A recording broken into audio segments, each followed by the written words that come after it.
Hello বন্ধুরা, মনস ব্লগে স্বাগত। আর তোমরা আছো মনের সাথে। তো প্রথমেই আমরা বেরিয়ে পড়েছিলাম 25 ডিসেম্বর সেলিব্রেশনে।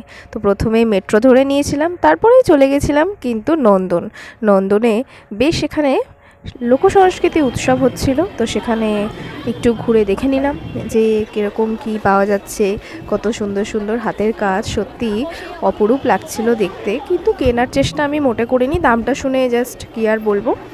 এখানেই আমি তোমাদের দেখাচ্ছি, এই যে হারগুলো দেখতে পাচ্ছ সেগুলোর দাম 400-450-র ওপরে। তো যাই হোক, নেক্সট টাইম কেনার ইচ্ছা প্রকাশ করব, যদি ইউটিউব থেকে কোনো পেমেন্ট পাই তো তখন কিনবো। যাই হোক, তারপরে চলে গেলাম সেন্ট পল ক্যাথিড্রাল চার্চ। তো সেখানে তো প্রত্যেক বছরই যাই, এবছরও চলে গেছিলাম। সেখানে যিশুকে দেখলাম, নমস্কার করলাম, তারপরেই চলে গেছিলাম একটা ক্যাফেতে। তো সেখানে খাওয়া দাওয়া করলাম। 25 ডিসেম্বরটা আমার এইভাবে কেটেছে। দেখা হচ্ছে নতুন ভিডিও, ততক্ষণের জন্য সাবস্ক্রাইব।